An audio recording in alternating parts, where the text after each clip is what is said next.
Posterity, the podcast with Aaron-Michael Fox and Eric Crusan is starting now.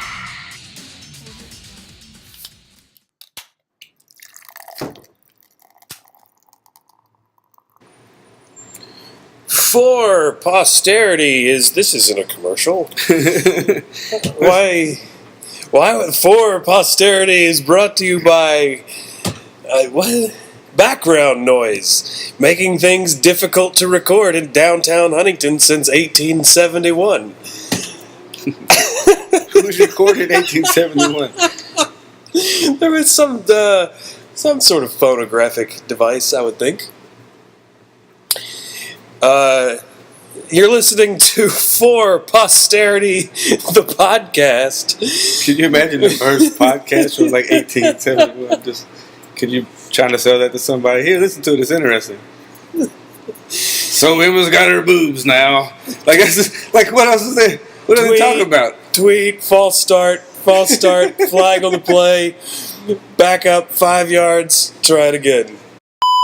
You're listening to For Posterity, the podcast, with Aaron-Michael Fox and Eric Crusan. Yay! Episode 11. X1. That's a thing, right? An X1 what is an X1? That's not a thing. It's 11. It's the same thing as 2 ones. No, the X1. That's the plane Chuck Yeager broke the sound barrier with. Is the X1? Oh, I didn't know I was on fucking Jeopardy. Sorry, that was a bit hard. That was a bit aggressive, but it came across as kind of ridiculous. That's the plane. I don't give a shit. I was just excited that I remembered what X1 stood for. I know. I should have took it out on you. That's my bad. The effects of spending too much time in a one room together. You realize, like, this is episode 11, which means this is 11 straight weeks that we've sat down and burned an entire afternoon staring across the table at each other. Just about. Yeah, there was some sort of. And think about it. You've started seeing a whole other different therapist since then. Yeah. I've been in therapy since then. Maybe this is not a good idea. You have 2 therapists now.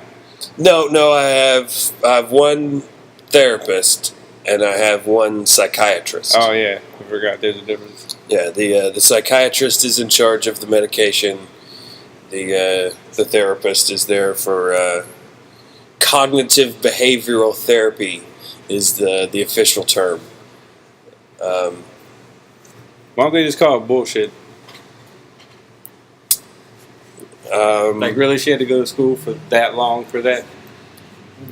I gotta be honest, like, what did she do that you can't do yourself?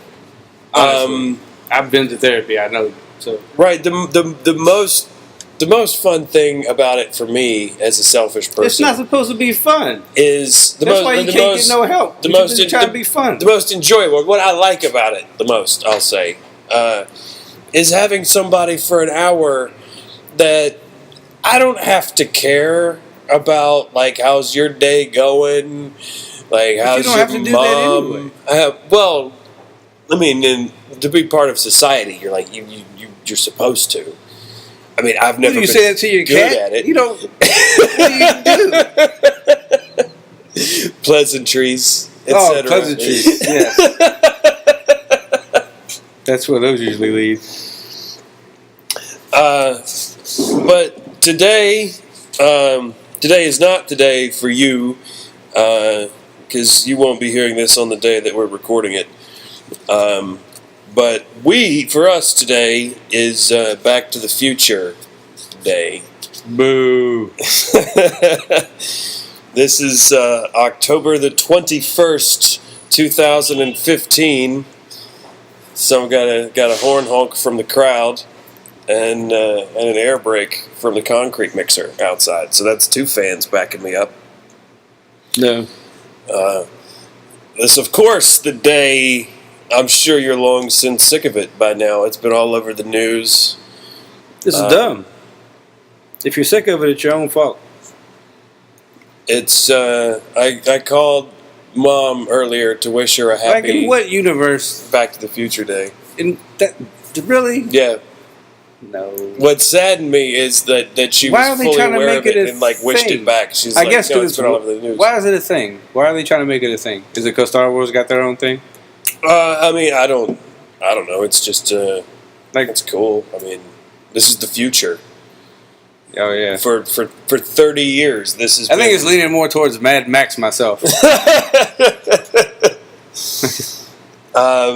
But I sent you that thing earlier, and I got to ask you, the Lexus hoverboard, is that real? It's like I don't think it's real. I can't.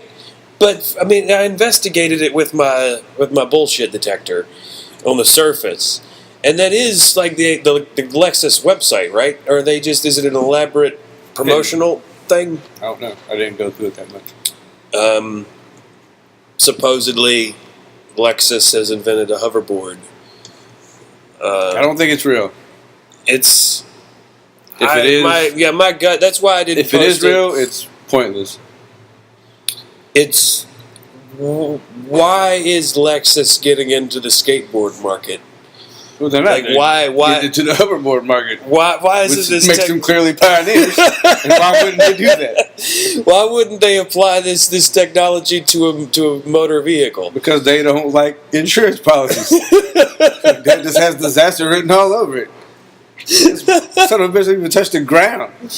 You know who's that quadruples the threats? Who's really upset right now? The inventor of that sideways skateboard with the wheels on the end scooter thing. You know what we saw one the on little foot thing that you stand on? Yeah. Like the Segway without the the Segway without yeah. That's retarded too. Like that's not necessary for anything. If hoverboards, well, I agree 100%. But if hoverboards are now real, nobody is gonna want a sideways skateboard with wheels on the side. Nobody should want that now anyway. They keep showing up. Thank you to the bus outside. They keep showing up. Like I saw somebody posted some picture of something, but you can see in that's not vague at all. It doesn't matter. There's somebody in the background. You can see they're standing in the kitchen on one of those little things. That's just lazy. It's the dumbest. You know what I hope? I just want to see a commercial, and then the thing gets out from under, and he hits your head on the counter, or face first. Either way, it. No, I want to hit the back of her head. It's not a. I like face plants. Not in that situation. I think the back of their head thing, because that gets more people. They're like, oh, face plants. They're like, ha. If she cracks the back of her skull, people tend to tense up a little bit. I'm seeing the YouTube video of the two hot girls in the shopping cart going down the street. It hits and they both go straight out of the shopping cart, up in face first, down into the sidewalk. I don't know how. Yeah, I get where that's funny, but that doesn't apply here. Well, that's what I'm seeing. I mean, like you don't snowboard. Or that's anything. I don't do anything. No, any moment that's the only thing that I can equate it to is turning sideways on a snowboard, and it's unless you're drastically slowing down while you're doing it, it's not a comfortable position to be in. The opposite stance of a skateboard, awkward, and not safe to me. Not safe, kids. I don't think. This is dumb. That's all it is. It's dumb. It's people being lazy. There's an obesity problem. People won't even walk from one side of the kitchen to the other.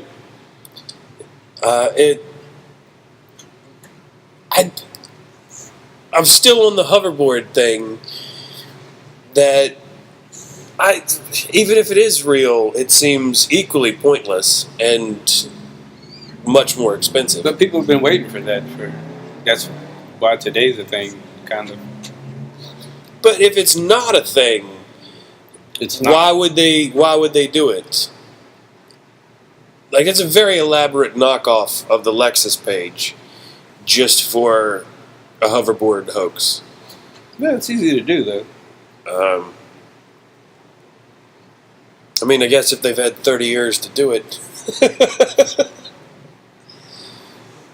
Well, 25. I guess it is. I just read. I've never seen any of the sequels to Back to the Future.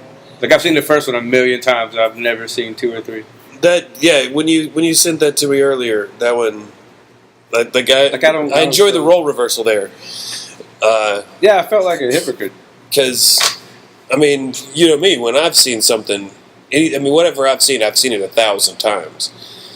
So Yeah, those 3 things. yeah, it's I focus on depth of knowledge, where movies and TV are concerned.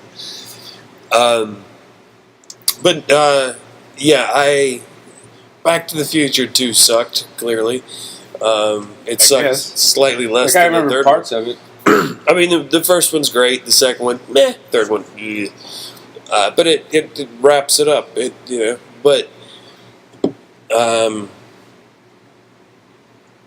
It's been the future for anybody growing up since when did that first movie? 89. That movie came out. The first one. So whenever the second one came out, I'm guessing early 90s. This has been the future. And here we are. Wow, I have an iPad.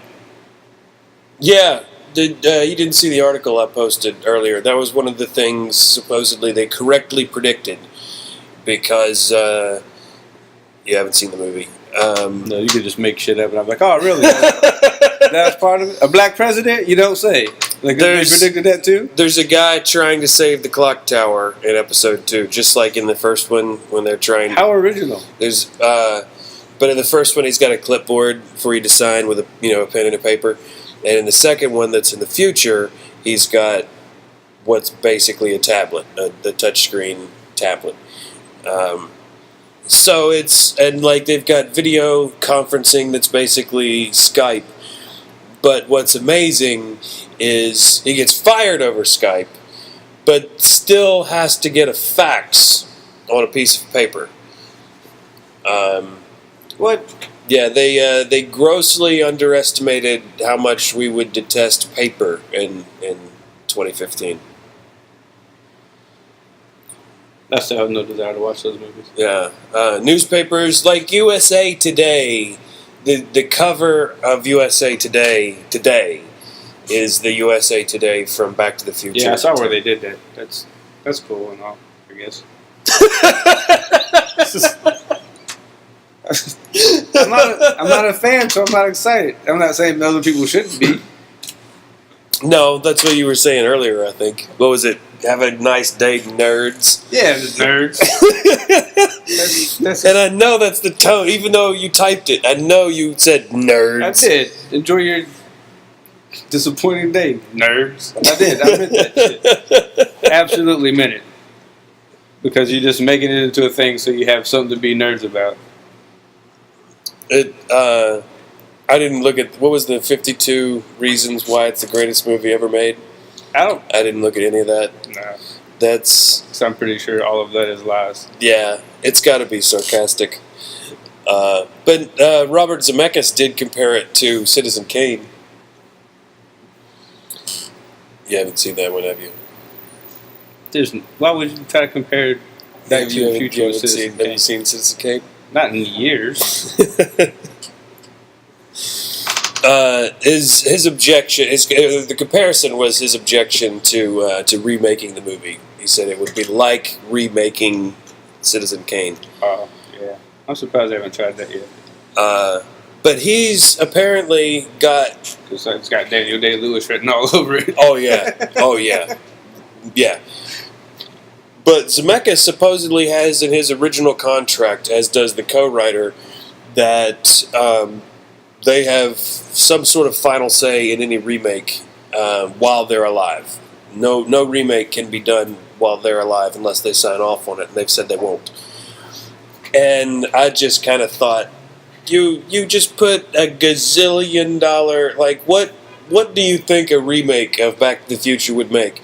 That is the bounty that you just put on your own head. I don't think it would make that much. But I don't think they're that great to begin with. What Star Wars, the new Star Wars is predicted to make more than $3 billion. God, they already sold like 6 million tickets for the thing, and they're coming out for like 2 months. Oh, they've already broke all. J.J. Abrams is going to be the richest man alive. He's just going to sit back and this money stacks are just going to go up around him. Yeah, and build a house. So yeah, you hired J.J. Abrams to rewrite and direct Back to the Future. The reboot.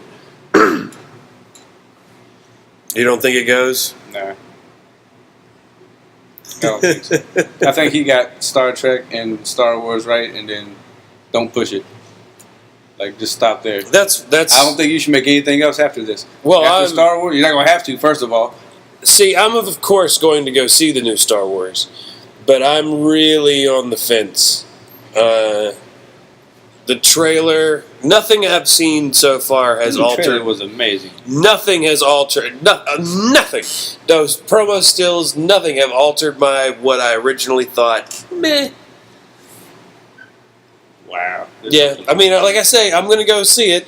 But by all means, celebrate this dumbass day and call your folks. What does celebrate? Wish them happy. What does wish them happy Back to the Future Day? I called Mom because I knew we were going to be recording the podcast today, so I called her before we recorded. But I threw in the happy Back to the Future Day.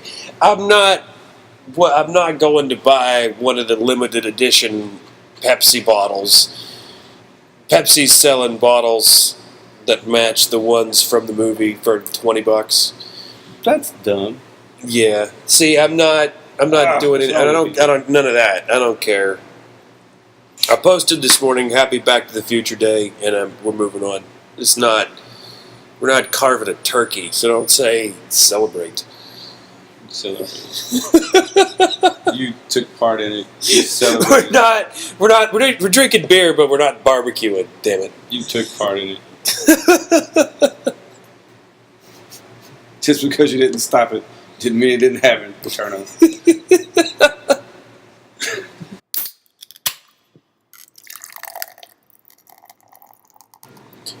And now it's time for our new regular segment. Looks to be a popular one. We're calling this Eric's Absent Thoughts. Which doesn't seem fair to me, I don't think. This is what Eric writes down in Eric's ongoing attempt to learn to write anything.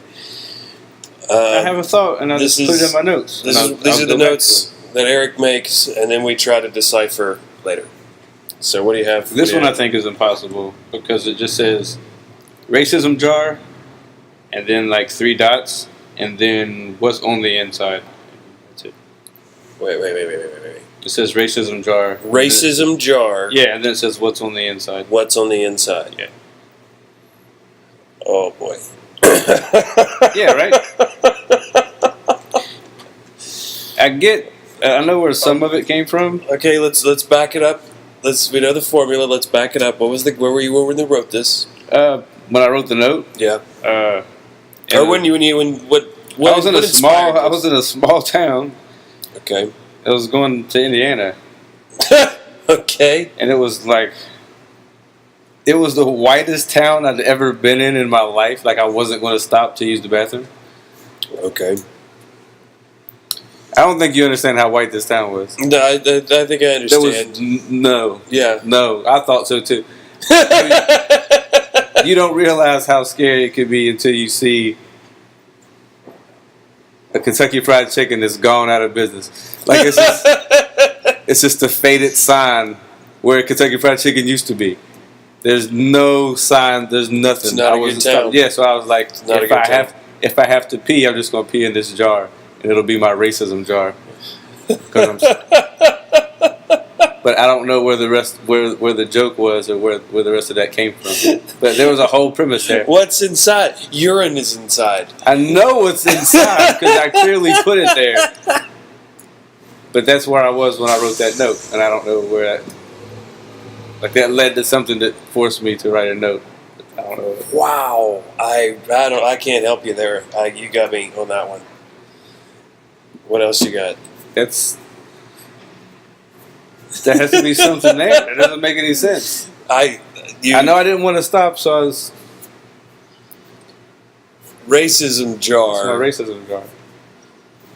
What's inside? Urine.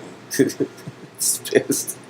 It's just piss. Like, I don't know. There's no premise there. No. I remember I got pulled over, and the cop was like, "What you got there?" And I was like, "Oh, this is my racism jar."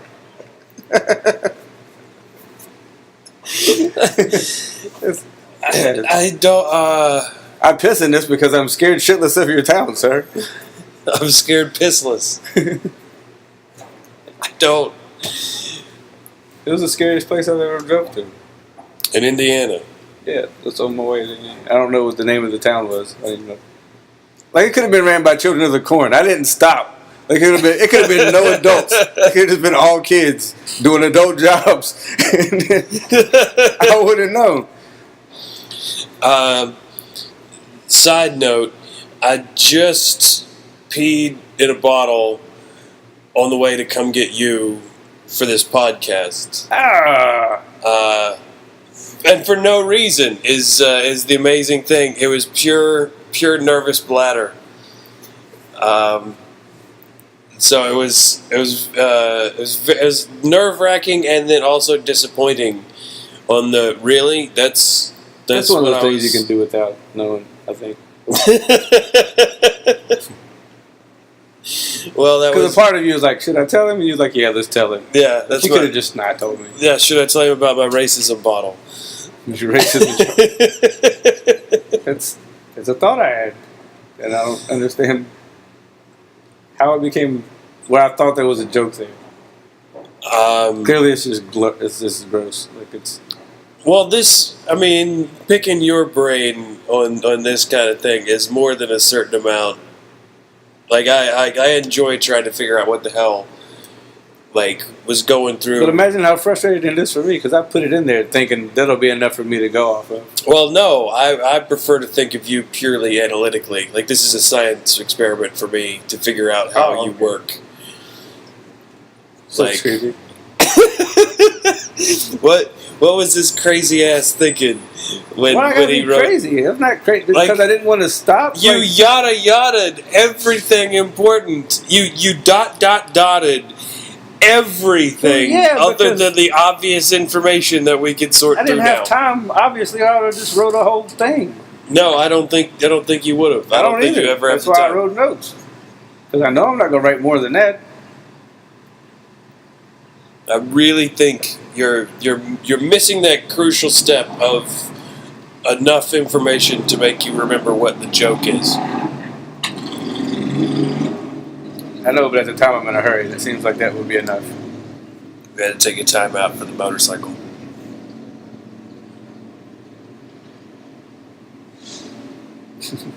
Wow. You paid a lot of money for that. If you have a car like that sounds like that, it means you didn't pay a lot of money for it. Usually. At the time that I write the note, I'm in a hurry, so I don't, that's enough for me to think that I can go back to it. Clearly it's not. No shit! You noticed that too, huh? It's the first thing I notice when I go back to them. Was I on something? No? You're just useless. Just everything makes sense now. All right, this has been Eric's Absent Thoughts with Eric Crusan.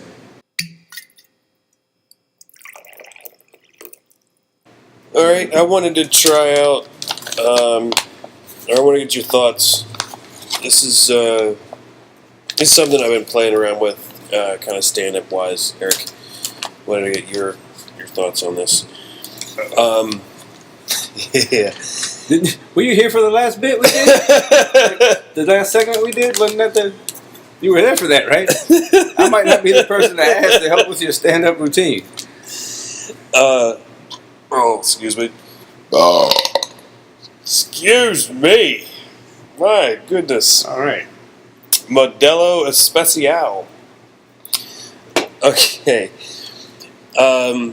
So basically the premise of this bit, or the concept on this, is looking at traditional racist or racial terms that are basically skin tone based.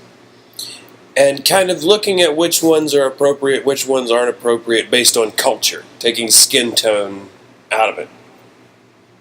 And obviously the first one, for me, is white people, as I am white.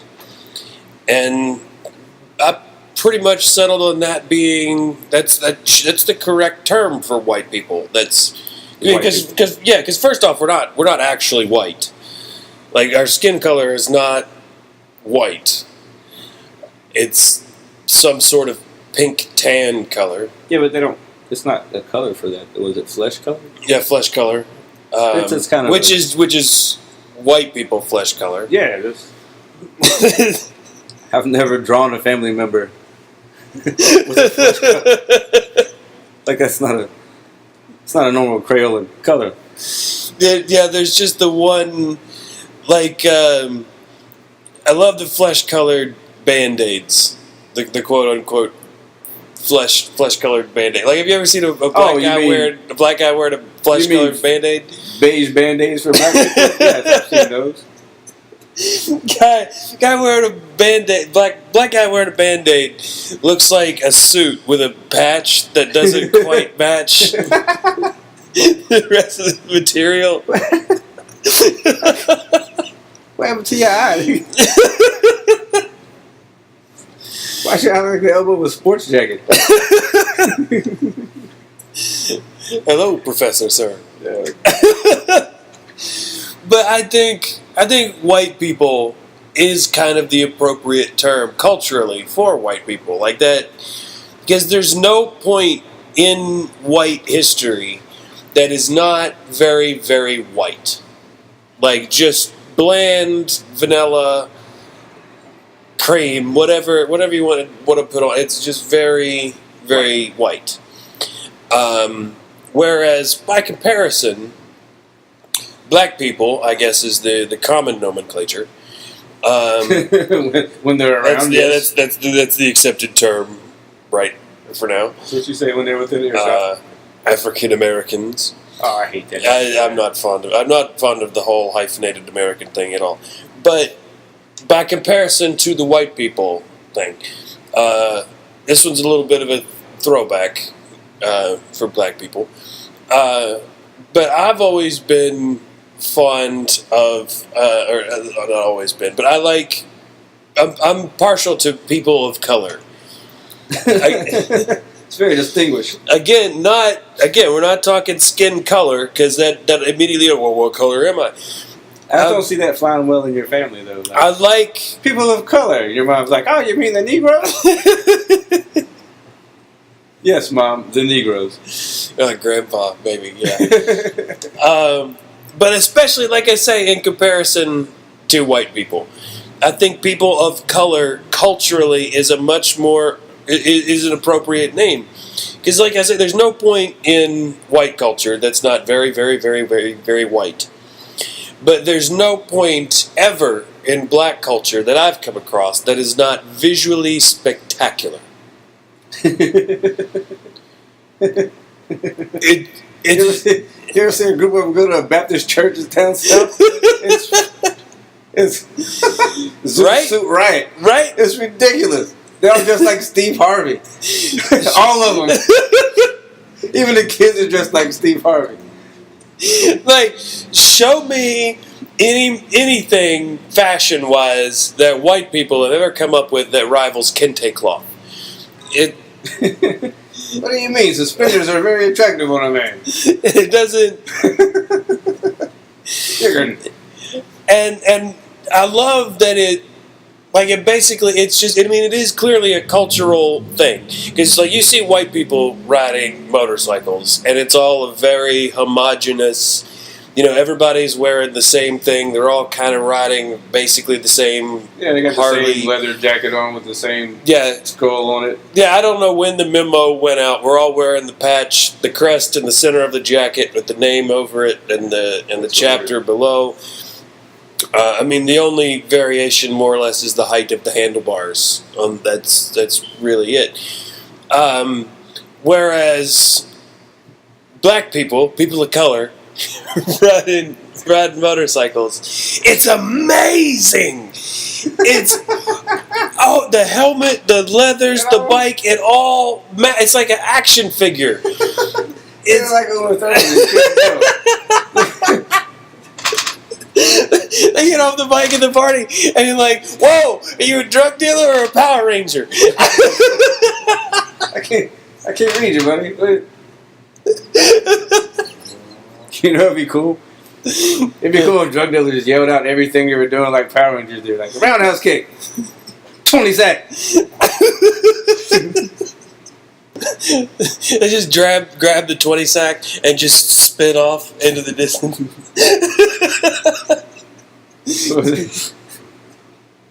It's morphin' time. It's smoking time. It's morphine time.